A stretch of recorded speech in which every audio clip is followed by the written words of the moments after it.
ಓಂ ಸದ್ಗುರುನಾಥ ಶರಣಂ ಜಯ ಜಯ. ಓಂ ಸಚ್ಚಿದಾನಂದ ಶರಣಂ ಜಯ ಜಯ. ಎಲ್ಲರಿಗೂ ನನ್ನ ನಮಸ್ಕಾರಗಳು. ಯೋಗ ವಾಸಿಷ್ಠ ನಿರ್ವಾಣ ಪ್ರಕರಣದಲ್ಲಿ ಶಿವ ಮತ್ತು ವಸಿಷ್ಠರ ನಡುವಿನ ಸಂಭಾಷಣೆಯನ್ನು ನಾವು ಕೇಳಿಸ್ಕೊಳ್ತಾ ಇದ್ದೋ. ಆಗ ಇಲ್ಲಿ ಏನೇನು ವಿಚಾರಗಳು ಮಾತುಕತೆಗಳು ಬರ್ತಾ ಇದೆ ಅಂತ ವಸಿಷ್ಠರು ಪ್ರಶ್ನೆಯನ್ನು ಕೇಳಿದ್ರು ಶಿವನನ್ನು. ಶಿವ ಸ್ವರೂಪವಾಗಿರುವ ಆ ಚಿತ್ತಿನ ಶಕ್ತಿಗಳು ಯಾವ್ಯಾವು, ಆ ಚಿದ್ವಸ್ತುವಿನ ಆ ಪರಮಾತ್ಮನ ಶಕ್ತಿಗಳು ಯಾವ್ಯಾವು, ಯಾವ್ಯಾವ ಶಕ್ತಿ ರೂಪದಲ್ಲಿ ಕಾಣಿಸ್ಕೊಳ್ತಾನೆ ಅವನು ಅಂತ, ಮತ್ತು ಅವು ಹೇಗೆ ಇರುವವು, ಅದಕ್ಕೆ ಸಾಕ್ಷಿತ್ವವೇನು, ಸಾಕ್ಷಿತ್ವ ಎನ್ನುವುದು ಹೇಗೆ, ಇದಕ್ಕೆ ಸಾಕ್ಷಿ ಏನು ಅಂತ, ಆ ಶಕ್ತಿಗಳು ಮಾಡುವ ಕಾರ್ಯವೇನು, ಆ ಚಿತ್ತಿನ ಪ್ರಮಾಣವೆಷ್ಟು, ಇದಿಷ್ಟು ಪ್ರಶ್ನೆಗಳನ್ನ ಅವರು ಕೇಳಿದರು. ಈಗ ಈಶ್ವರ ಹೇಳ್ತಾನೆ, ಎಲೆ ಸೌಮ್ಯನೇ, ಏನು ವಸಿಷ್ಠರಿಗೆ ಹೇಳ್ತಾರೆ, ಎಲೆ ಸೌಮ್ಯನೇ, ಬಹಳ ಸೌಮ್ಯವಾದ ವ್ಯಕ್ತಿ ನೀನು ಅಂತ. ಶಿವನೇ ಹಂಗೆ ಹೇಳ್ಬೇಕಾದ್ರೆ ವಸಿಷ್ಠರು ಅದೆಷ್ಟು ಸೌಮ್ಯವಾಗಿದ್ರು. ಎಲೆ ಸೌಮ್ಯನೇ, ಅಪ್ರಮೇಯ ಅಂದರೆ ಅರಿವಿಗೆ ಎಟಕದವನಾಗಿ, ಶಾಂತ ಅಂದರೆ ವಿಕಾರರಹಿತನಾಗಿ, ಶಿವ ಅಂದರೆ ಮಂಗಳನಾಗಿ, ಚಿನ್ಮಾತ್ರ ಸ್ವರೂಪನಾಗಿ, ಸರ್ವವೂ ತಾನೇ ಆದರೂ ಆಕಾರರಹಿತವಾಗಿರುವ ಆ ಪರಮಾತ್ಮನ ಶಕ್ತಿಗಳು ನಾನಾ ವಿಧವಾಗಿ ಇರುವವು. ಪರಮಾತ್ಮನ ಶಕ್ತಿಗಳು ಯಾವ್ಯಾವು ಅಂತ ಕೇಳಿದ್ನಲ್ಲ, ವಸಿಷ್ಠರು ಕೇಳಿದ್ರಲ್ಲ, ಅದಕ್ಕೇನು ಹೇಳ್ತಾ ಇದ್ದಾನೆ ಇಲ್ಲಿ ಶಿವ, ಅರಿವಿಗೆ ಎಟಕದವನಾಗಿ, ನಾವು ಎಷ್ಟೇ ಕಷ್ಟಪಟ್ಟರು ಪರಮಾತ್ಮ ಹೀಗೆ ಸರಿ ಅಂತ ನಾವು ಅಳತೆ ಮಾಡಲಿಕ್ಕೆ ಸಾಕಾಗೋದಿಲ್ಲ. ಅದರಿಂದ ಅಪ್ರಮೇಯನಾಗಿ ಮತ್ತು ಶಾಂತನಾಗಿ ಅಂದರೆ ಯಾವ ಒಂದು ವಿಕಾರವೂ ಇಲ್ಲ, ಸಂತೋಷಕ್ಕೆ ಹಿಗ್ಗುವುದು, ದುಃಖ ಬಂದಾಗ ಕುಗ್ಗುವುದು, ಈ ಯಾವುದೇ ಥರದ ಶಾಂತವಾಗಿ ವಿಕಾರರಹಿತನಾಗಿ, ಮತ್ತು ಶಿವನಾಗಿ ಅಂದರೆ ಮಂಗಳ ಸ್ವರೂಪನಾಗಿ, ಚಿನ್ಮಾತ್ರ ಸ್ವರೂಪನಾಗಿ, ಸರ್ವವೂ ತಾನೇ ಆದರೂ ಆಕಾರರಹಿತನಾಗಿರುವ ಆ ಪರಮಾತ್ಮನ ಶಕ್ತಿಗಳು ನಾನಾ ವಿಧವಾಗಿರುವು. ಇದೇ ಸರಿ ಹೀಗೆ ಸರಿ ಅಂತ ಹೇಳೋಕ್ಕಾಗೋದಿಲ್ಲ ವಸಿಷ್ಠನೇ, ಪರಮಾತ್ಮನ ಶಕ್ತಿಗಳು ನಾನಾ ವಿಧವಾಗಿ ಇದೆ. ಮತ್ತು ಎಲೆ ಸೂರತನೆ, ಇಚ್ಛಾ, ವ್ಯೋಮ, ಕಾಲ, ನಿಯತಿ, ಮಹತ್ ಮೊದಲಾದ ಸತ್ಯಗಳು. ಈಗ ಪರಮಾತ್ಮನ ಸತ್ಯ ಹೇಗೆಲ್ಲ ಕಾಣಿಸ್ಕೊಳ್ತದೆ, ಇಚ್ಛಾಶಕ್ತಿಯಾಗಿ ಕಾಣಿಸ್ಕೊಳ್ತದೆ. ಆ ಶಕ್ತಿಗಳು ಯಾವುದು ಅಂತ ಕೇಳಿದ್ರಲ್ಲ, ಇಚ್ಛಾಶಕ್ತಿಯಾಗೂ ಕಾಣಿಸ್ಕೊಳ್ತದೆ. ವ್ಯೋಮ ಅಂದರೆ ಆಕಾಶ ಶಕ್ತಿಯಾಗೂ ಕಾಣಿಸ್ಕೊಳ್ತದೆ. ಕಾಲವಾಗಿಯೂ ಕಾಣಿಸ್ಕೊಳ್ತದೆ. ನಿಯತಿ ನಿಯಮಗಳಾಗಿಯೂ ಕಾಣಿಸ್ಕೊಳ್ತದೆ. ಮಹತ್ ಬಹಳ ದೊಡ್ಡದು, ಇದಕ್ಕಿಂತ ಇನ್ಯಾವುದೂ ಇಲ್ಲ ಅನ್ನುವ ರೀತಿಯಲ್ಲಿ ಮಹತ್ತಾಗಿ ಇದೆ. ಮೊದಲಾದ ಸತ್ಯಗಳು, ಜ್ಞಾನ, ಕ್ರಿಯಾ, ಕರ್ತೃತ್ವ, ಅಕರ್ತೃತ್ವ ಮೊದಲಾದ ಶಕ್ತಿಗಳು ಅನಂತವಾಗಿ ಎಷ್ಟೋ ಉಂಟು. ಈ ರೀತಿಯಲ್ಲಿ ನಾನು ಎಷ್ಟು ಅಂತ ಹೇಳಲಿ, ಹೀಗೆ ಅನಂತವಾಗಿದೆ, ಇದು ತುಂಬಿಕೊಂಡಿದೆ ಅಂತ ವಸಿಷ್ಠರಿಗೆ ಶಿವನು ಹೇಳ್ತಾನೆ. ಆಗ ವಸಿಷ್ಠರು ಒಂದು ಪ್ರಶ್ನೆಯನ್ನು ಮಾಡ್ತಾರೆ, ಆ ಅನಂತ ಶಕ್ತಿಗಳು ಎಲ್ಲಿಂದ ಬರ್ತವೆ ಈ ಚಿದ್ವಸ್ತುವಿಗೆ? ಅದು ಅಲ್ಲಿಂದನೇ ಬರ್ತದೆ ಅಂತ ಶಿವ ಹೇಳ್ತಾ ಇದ್ದಾನೆ, ಆದರೂ ಇವ್ರಿಗೆ ಕುತೂಹಲ. ಅದಕ್ಕೆ ಅವ್ರು ಕೇಳ್ತಾರೆ, ಆ ಅನಂತ ಶಕ್ತಿಗಳು ಎಲ್ಲಿಂದ ಬರುವವು? ಅವುಗಳು ಏಕೈಕವಾದ ಚಿತ್ಶಕ್ತಿಯಿಂದಲೇ ಬರುವುದಾದರೆ ಇವುಗಳು ಇಷ್ಟು ಬಹುವಾಗುವುದು ಹೇಗೆ? ಪರಮಾತ್ಮನಿಂದಲೇ ಇಷ್ಟೆಲ್ಲ ಶಕ್ತಿಗಳು ಬರ್ತವೆ ಅಂದರೆ ಬಂದಂಥವು ಹೀಗೆ ಬಹುವಾಗಿ ವಿಸ್ತಾರಗೊಳ್ತವಲ್ಲ, ಅದು ಹೇಗೆ? ಇವು ಉದಯವಾಗುವುದೆಂತು, ಹೆಂಗೆ ಹುಟ್ಟುತ್ತವೆ ಇವೆಲ್ಲ, ಹೆಂಗೆ ಉದಯವಾಗ್ತವೆ? ಹೇ ದೇವನೇ, ಇವುಗಳ ಪರಸ್ಪರ ಭೇದ ಅಭೇದಗಳು ಎಂತು? ಇವು ಚಿದ್ವಸ್ತುವಿನಲ್ಲೇ ಹುಟ್ಟುತ್ತವೆ, ಚಿದ್ವಸ್ತುವಿನಲ್ಲೇ ಕಾಣಿಸ್ಕೊಳ್ತವೆ, ಚಿದ್ವಸ್ತುವಿನಿಂದಲೇ ಹುಟ್ಟಿ ಕಾಣಿಸ್ಕೊಂಡು ದೊಡ್ಡದಾಗ್ತವೆ, ಅನೇಕವಾಗ್ತವೆ, ಬಹುವಾಗ್ತವೆ, ವಿಸ್ತಾರಗೊಳ್ತವೆ. ಮಾತ್ರ ಈ ಭೇದ ಅಭೇದಗಳೆಲ್ಲ ಹೇಗೆ ಹುಟ್ಟಾಗುತ್ತೆ? ಈಗ ಚಿನ್ನದಿಂದ ಬಂದಂಥ ಅನೇಕ ಪ್ರಕಾರವಾದ ಆಭರಣಗಳು ಹೆಸರಿನಿಂದ ಗುರುತಿಸ್ಕೊಂಡು ಭೇದ ಅಭೇದಗಳನ್ನ ಪಡೆಯುವ ಬಗೆ ಹೇಗೆ ಅಂತ ಕೇಳ್ದಂಗೆ ಇವರು ಇಷ್ಟೆಲ್ಲವನ್ನು ಪ್ರಶ್ನೆಯನ್ನು ವಸಿಷ್ಠರು ಮಾಡ್ತಾರೆ. ಅದಕ್ಕೆ ಶಿವ ಹೇಳ್ತಾನೆ, ಅನಂತ ರೂಪನಾದರೂ ಏಕರೂಪನೇ ಆಗಿರುವ ಚಿತ್ ಎಂಬುದು ಯಾವುದುಂಟೋ ಅದೇ ಶಕ್ತಿ ಎನ್ನಿಸಿಕೊಳ್ಳುವುದು. ಅನೇಕ ರೂಪವಾಗಿ ಕಾಣಿಸ್ಕೊಳ್ತಿದೆ.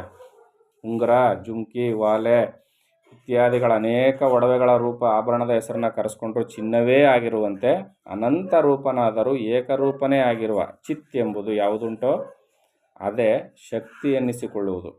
ಅದಕ್ಕಿಂತ ಭಿನ್ನವಾದುದು, ಅದಲ್ಲದುದು ಯಾವುದೂ ಇಲ್ಲ. ಇರೋದೆಲ್ಲ ಅದೇ, ಆದ್ದರಿಂದ ಇಲ್ಲಿ ಯಾವುದೂ ಇಲ್ಲ. ಮತ್ತು ಜ್ಞತ್ವ, ಕರ್ತೃತ್ವ, ಭೋಕ್ತೃತ್ವ, ಸಾಕ್ಷಿತ್ವ ಎಂದು ಮುಂತಾಗಿ ವಿಭಾವನ ಮಾಡಿಕೊಳ್ಳುವುದರಿಂದಲೇ ಒಂದೊಂದು ಬೇರೆ ಬೇರೆಯಾದ ಶಕ್ತಿಯೇ ಆಗುವುದು. ಇಲ್ಲಿ ಒಂದೊಂದು ಹೆಸರಿನಿಂದ ಕರೆಸ್ಕೊಳ್ತದೆ. ಒಂದು ಜ್ಞತ್ವ ಸಾಕ್ಷಿ ರೂಪನಾದವನು, ಕರ್ತೃತ್ವ ಮಾಡುವವನು, ಭೋಕ್ತೃತ್ವ ಅನುಭವಿಸುವವನು, ಸಾಕ್ಷಿತ್ವವಾಗಿ ಎಂದು ಮುಂತಾಗಿ ವಿಭವನ ಮಾಡಿ ಎಲ್ಲ ಭಾವನೆಯಿಂದ ವಿಭಾಗ ಮಾಡಿಕೊಳ್ಳುವುದರಿಂದಲೇ ಒಂದೊಂದು ಬೇರೆ ಬೇರೆಯಾದ ಶಕ್ತಿಯಾಗಿ ಕಾಣಿಸ್ಕೊಳ್ತದೆ. ನೀರು ಗೇನ ತರಂಗಾದಿ ನಾನಾ ರೂಪಗಳನ್ನು ಪಡೆಯುವುದೆಂತೋ ಇದು ಅಂತೆಯೇ. ಈಗ ನೀರಿನಲ್ಲಿ ಗುಳ್ಳೆಗಳು, ನೊರೆಗಳು, ಅಲೆಗಳು ಹೀಗೆ ಹೇಗೆ ಕಾಣಿಸ್ಕೊಳ್ತದೋ, ಸುಳಿಯಾಗಿ ಕಾಣಿಸ್ಕೊಳ್ಳೋದು, ಇವೆಲ್ಲ ಹೇಗೆ ಬೇರೆ ಬೇರೆ ಕಾಣಿಸ್ಕೊಳ್ತದೋ, ನೀರೇ ನೀರಾಗಿರ್ತದೆ. ಆದರೆ ಅದು ಹರಿಯುವಾಗ ನಿಂತಾಗ ಅಲೆಗಳ ರೂಪದಲ್ಲಿ ನಾನಾ ಹೆಸರುಗಳಿಂದ ಕರೆಸ್ಕೊಳ್ಳುವಂತೆ ಈ ಚಿದ್ಘನ ವಸ್ತುವೇ, ಈ ಚಿನ್ಮಯ ವಸ್ತುವೇ ಈ ರೀತಿಯಲ್ಲಿ ನಾನಾ ರೂಪದಲ್ಲಿ ಕಾಣಿಸ್ಕೊಳ್ತದೆ, ನಾನಾ ಶಕ್ತಿಯಾಗಿ ಕರೆಸ್ಕೊಳ್ತದೆ. ಹೀಗೆ ಬೇರೆ ಬೇರೆಯಾದ ಈ ಶಕ್ತಿಗಳು ಕಾಲನೆಂಬ ನರ್ತಕನು ತಮಗೆ ಕೊಟ್ಟಿರುವ ಕ್ರಮವಾದ ವಿದ್ಯಾಭ್ಯಾಸದಿಂದ ಸುರಕ್ಷಿತರಾಗಿರುವರೋ ಎಂಬಂತೆ ಬ್ರಹ್ಮಾಂಡವೆಂಬ ನೃತ್ಯ ಮಂಟಪದಲ್ಲಿ ಯಾವಾಗಲೂ ಕುಣಿಯುತ್ತಾ ಇರುವರು. ಈ ಶಕ್ತಿಗಳು ಬೇರೆ ಬೇರೆಯಾಗಿಯೇ ಕಾಣಿಸ್ಕೊಳ್ತವೆ. ಆದರೆ ಇವೇನು ಮಾಡ್ತವೆ ಅಂದರೆ ಕಾಲವೆಂಬ ನರ್ತಕನು, ಕಾಲ ಅಂತಕ್ಕಂದ್ರೆ ಏನು? ಕಾಲ ಅಂದ್ರೇನು? ಆ ಚಿನ್ಮಯ ವಸ್ತುವೇ ಪರಮಾತ್ಮನೇ, ಅವನನ್ನೇ ಕಾಳ ಅಂತ ಕರೀತಾರೆ. ಆ ಕಾಳನ ಹೆಂಡತಿಯನ್ನೇ ಕಾಳಿ ಅಂತ ಕರೀತಾರೆ, ದುರ್ಗಿ ಅಂತಾರೆ. ಈಗ ಹೆಸರು ಬದಲಾವಣೆ ಮಾಡ್ಕೊಳ್ತದಷ್ಟೇ. ಎಲ್ಲವೂ ತಾನೇ ಆಗಿರ್ತಕ್ಕಂಥ ಈ ಕಾಲನೆಂಬ ನರ್ತಕನು ತಮಗೆ ಕೊಟ್ಟಿರುವ ಕ್ರಮವಾದ ವಿದ್ಯಾಭ್ಯಾಸ, ಯಾರಿಗೆ? ಈ ಶಕ್ತಿಗಳಿಗೆ ಆ ಚಿದ್ವಸ್ತು ಎಂಬ ಕಾಲನು ಈ ಶಕ್ತಿಗಳಿಗೆ ಕೊಟ್ಟಿರ್ತಕ್ಕಂಥ ಕ್ರಮವಾದ ವಿದ್ಯಾಭ್ಯಾಸವೇನೋ ಅಂದರೆ, ಕ್ರಮವಾದ ಅಂದರೆ ನಿಯಮಬದ್ಧವಾದ ವಿದ್ಯಾಭ್ಯಾಸ ಕೊಟ್ಟಿದ್ದಾನೇನೋ ಅನ್ನೋ ರೀತಿಯಲ್ಲಿ, ಶಿಸ್ತುಬದ್ಧವಾದ ವಿದ್ಯಾಭ್ಯಾಸವನ್ನು ಕೊಟ್ಟು ನಿಯಮ ಮಾಡಿಬಿಟ್ಟಿದ್ದಾನೇನೋ ಅನ್ನುವ ರೀತಿಯಲ್ಲಿ ಸುರಕ್ಷಿತವಾಗಿ ತಮ್ಮ ಕೆಲಸವನ್ನು ತಮ್ಮ ವ್ಯಾಪ್ತಿಯೊಳಗೆ ಇಷ್ಟು ಶಕ್ತಿಗಳು ಮಾಡ್ಕೊಂಡು ಹೋಗ್ತವೆ. ಯಾವ್ಯಾವುದು? ಭೋಕ್ತೃತ್ವ ಅಂತಕ್ಕಂಥದ್ದು ಆ ಶಕ್ತಿಯು ಅದರ ಕೆಲಸ ಮಾಡ್ತದೆ. ಸಾಕ್ಷಿತ್ವ ಅನ್ನೋದು ಅದರ ಕೆಲಸ ಮಾಡ್ತದೆ. ಕರ್ತೃತ್ವ ಅದ್ರ ಕೆಲಸ ಮಾಡ್ತದೆ. ಹೀಗೆ ಒಂದೊಂದು ಕೆಲಸವನ್ನು ತನ್ನ ವ್ಯಾಪ್ತಿಯೊಳಗೆ ಅದು ಮಾಡ್ತದೆ. ಎಲ್ಲವೂ ಚಿದ್ವಸ್ತುವೇ, ಆದರೆ ಈ ರೀತಿಯಲ್ಲಿ ತಾನು ಮಾಡ್ಕೊಂಡು ಹೋಗುತ್ತೆ. ಬ್ರಹ್ಮಾಂಡವೆಂಬ ನೃತ್ಯ ಮಂಟಪದಲ್ಲಿ ಯಾವಾಗಲೂ ಕುಣಿಯುತ್ತಾ ಇರುವರು. ಯಾವುವು? ಇಷ್ಟು ಶಕ್ತಿಗಳು. ಕ್ರಿಯಾ, ಕೃತಿ, ಇಚ್ಛಾ, ಕಾಲ ಮೊದಲಾದ ಹೆಸರುಗಳುಳ್ಳ ಒಂದೇ ಶಕ್ತಿಯೇ ಪರ ಅಪರ ಎಂಬ ಹೆಸರಿನಿಂದ ತೋರುತ್ತಿರುವುದೇ ಅದೇ ನಿಯತಿಯು. ಒಂದೇ, ಇಲ್ಲಿ ಇರ್ತಕ್ಕಂಥದ್ದೆಲ್ಲ ಒಂದೇ, ಆ ಚಿದ್ವಸ್ತುವೇ. ಇಲ್ಲೇನಾಗುತ್ತೆ? ಅದು ಕ್ರಿಯಾ, ಕೃತಿ, ಇಚ್ಛಾ, ಕಾಲ. ಅರ್ಥ ಆಗ್ತದೆ ಅಲ್ವಾ? ಇಷ್ಟು ಹೆಸರುಗಳನ್ನು ಒಂದೇ ಶಕ್ತಿಯೇ ಪರ ಅಪರ, ಇದು ಪರವಸ್ತು, ಇದು ಅಪರ ವಸ್ತು, ಹೀಗೆ ಎರಡು ಹೆಸರಿನಿಂದ ಅದು ಕರೆಸ್ಕೊಳ್ತದೆ. ಇದೆಲ್ಲವೂ ಅದರ ನಿಯತಿಯೇ. ಇದೇ ನಿಯಮ, ಜಗನ್ನಿಯಮ. ಇದು ಪರಮಾತ್ಮನಲ್ಲಿಯೇ ಕಾಣಿಸ್ತಕ್ಕಂಥ ಈ ಶಕ್ತಿಯು ಈ ರೀತಿಯಲ್ಲಿ ಪರಾಪರವಾಗಿ ಕಾಣಿಸ್ಕೊಂಡು ತನ್ನ ಕೆಲಸವನ್ನು ತಾನು ಎಲ್ಲಿ ಮಾಡ್ತದೆ? ಬ್ರಹ್ಮಾಂಡವೆಂಬ ನೃತ್ಯ ಮಂಟಪದ ಮೇಲೆ, ಅಂದರೆ ಜಗತ್ತಾಗಿ ಏನು ಕಾಣ್ತಾ ಇದೆಯಲ್ಲ ಅಲ್ಲಿ ಈ ಚಿದ್ವಸ್ತುವಿನ ಇಷ್ಟೆಲ್ಲ ಅವತಾರಗಳು ಕಾಣ್ತಾ ಇದೆ. ಇದೆಲ್ಲ ವಸಿಷ್ಠರು ಕೇಳಿದ ಪ್ರಶ್ನೆಗೆ ಶಿವ ಹೇಳ್ತಾ ಇರೋ ಉತ್ತರಗಳು. ತೃಣದಿಂದ ಹಿಡಿದು ಮಹಾರುದ್ರನವರೆಗೂ ಇರುವ ಸರ್ವವು ಹೀಗೆಯೇ ಇದ್ದೇ ತೀರಬೇಕೆಂಬ ಆಕಾರ ನಿಯಮವೊಂದು, ತೃಣದಿಂದ ಹಿಡಿದು ಬ್ರಹ್ಮನವರೆಗೆ ಸರ್ವವು ಹೀಗೆ ವ್ಯಾಪಾರ ಮಾಡಬೇಕೆಂಬ ವಿಕಾರ ನಿಯಮವೊಂದು, ಇವೆರಡೂ ಕೂಡ ನಿಯತಿ ಎನಿಸಿಕೊಳ್ಳುವುದು. ಇದಕ್ಕೇನು ನಿಯಮ ಇದ್ದದು ಅಂತ ಕೇಳಿದ್ರೆ, ಜಗತ್ತಿನ ನಿಯಮ ಏನಿದೆಯಪ್ಪ ಅಂದರೆ, ತೃಣದಿಂದ ಮಹಾರುದ್ರನವರೆಗೂ ಒಂದು ತೃಣವಸ್ತು ಏನು ಕೆಲಸ ಮಾಡಬೇಕು, ಅದರ ಅಳಿವು, ಅದು ಕಾಣಿಸ್ಕೊಂಡಾಗಿಂದ ಅದು ಅಳಿಯುವವರೆಗೂ ಯಾವ್ಯಾವ ರೀತಿಯಲ್ಲಿ ಬದಲಾವಣೆಯನ್ನು ಮಾಡಬೇಕು, ಅದು ಒಂದು ನಿಯತಿ. ಈಗ ನಾವು ಮನುಷ್ಯರು, ನಮ್ಮ ಜನ್ಮ ಹೀಗೆ ಆಗಬೇಕು, ನಮ್ಮ ದೇಹಗಳು ಹೀಗೆ ಉತ್ಪತ್ತಿಯಾಗಬೇಕು, ಅಲ್ಲಿ ಜೀವಾತ್ಮನೆಂಬುವನು ಹೀಗೆ ಸೇರಿಕೊಳ್ಬೇಕು, ಅಲ್ಲಿ ಜ್ಞಾನಗಳು ಈ ರೀತಿಯಲ್ಲೇ ಆಗಬೇಕು, ಜ್ಞಾನವನ್ನು ಪಡೆಯೋದು ಹೀಗೆ, ಅಜ್ಞಾನಕ್ಕೆ ವಶವಾಗೋದು ಹೀಗೆ, ಇದೊಂದು ನಿಯತಿ. ಈ ರೀತಿಯಲ್ಲಿ ಸಕಲ ಚರಾಚರ ವಸ್ತುಗಳು, ಚಿಜ್ಜಡ ವಸ್ತುಗಳು ಎಲ್ಲದಕ್ಕೂ ಒಂದು ನಿಯತಿ ಇದೆ. ಎಲ್ಲ ನಿಯತಿಗಳನ್ನ ಮಾಡಿಟ್ಟಿರೋದು ಯಾರು? ತನ್ನಿಂದಲೇ ಉದಿತವಾದ ಶಕ್ತಿಗಳಿಂದ ತನ್ನಿಂದಲೇ ಉದಿತವಾದ ನಿಯತಿಗಳನ್ನ ಅಳವಡಿಸಿರೋದು ಯಾರು? ಇದೇ ಚಿದ್ಘನ ವಸ್ತುವೇ, ಚೇತನ ವಸ್ತುವೇ. ಎಲ್ಲವನ್ನು ಮಾಡಿ ತಾನು ಮಾತ್ರ ಸಾಕ್ಷಿ ರೂಪನಾಗಿ ಏನೂ ಅಲ್ಲದೆ ತಾನಾಗಿ ಇರ್ತಕ್ಕಂಥದ್ದು. ಪರಮಾತ್ಮನಲ್ಲಿಯೇ ಇಷ್ಟೆಲ್ಲ ಕಾಣಿಸ್ಕೊಳ್ತದ್ದು. ತೃಣದಿಂದ ಹಿಡಿದು ಮಹಾರುದ್ರನವರೆಗೂ ಇರುವ ಸರ್ವವು ಹೀಗೆಯೇ ಇದ್ದು ತೀರಬೇಕೆಂಬ ಆಕಾರ ನಿಯಮವನ್ನು ಮಾಡಿರ್ತಕ್ಕಂಥದ್ದು ಯಾರು? ಪರಮಾತ್ಮನಲ್ಲಿಯೇ ಈ ನಿಯಮ ಜಾರಿಯಾಗಿದೆ. ತೃಣದಿಂದ ಹಿಡಿದು ಬ್ರಹ್ಮನವರೆಗೆ ಸರ್ವವು ಹೀಗೇ ವ್ಯಾಪಾರ ಮಾಡಬೇಕು ಅಂತ ನಿಯತಿ ಇದೆ. ವಿಕಾರ ನಿಯಮ ಒಂದು, ಇವೆರಡೂ ಕೂಡ ನಿಯತಿ ಅನಿಸಿಕೊಳ್ಳೋದು. ಆಕಾರ ವಿಕಾರಗಳು ಎರಡೂ ನಿಯಮಗಳು ಇದೆ. ಆಕಾರ ಅಂದರೆ ಕಾಣಿಸಿಕೊಳ್ಳುವ ರೂಪ, ವಿಕಾರ ಅಂದರೆ ಅದು ಬದಲಾವಣೆಯನ್ನು ಹೊಂದತಕ್ಕಂಥ ಒಂದು ನಿಯಮ. ಎರಡನ್ನೂ ಮಾಡಿಟ್ಟಿರ್ತಕ್ಕಂಥದ್ದು ಇದೇ ಪರಮಾತ್ಮ ವಸ್ತುವೇ. ಆ ನಿಯತಿ ಬೇರೆ ಅಲ್ಲ, ಅದು ತಾನೇ ಆಗಿರ್ತಕ್ಕಂಥದ್ದು. ಸರಿಯಾಗಿ ಅರ್ಥ ಆಗ್ತಿದೆಯಲ್ಲ? ಇದು ಸ್ವಲ್ಪ ಕಷ್ಟದ ವಿಚಾರ. ಸ್ವಲ್ಪ ಸರಿಯಾಗಿ ಅರ್ಥ ಮಾಡ್ಕೊಂಡ್ರೆ ಮಾತ್ರ ಅರ್ಥ ಆಗೋದು. ಸ್ವಲ್ಪ ಟ್ರ್ಯಾಕ್ ಬಿಟ್ಟು ಹೋಯ್ತು ಅಂದರೆ, ಜಾಡನ್ನು ಬಿಟ್ಟು ಹೋಯ್ತು ಅಂದರೆ ಯಾವುದೇ ಕಾರಣಕ್ಕೂ ಏನೂ ಅರ್ಥ ಆಗಲ್ಲ ಇದು.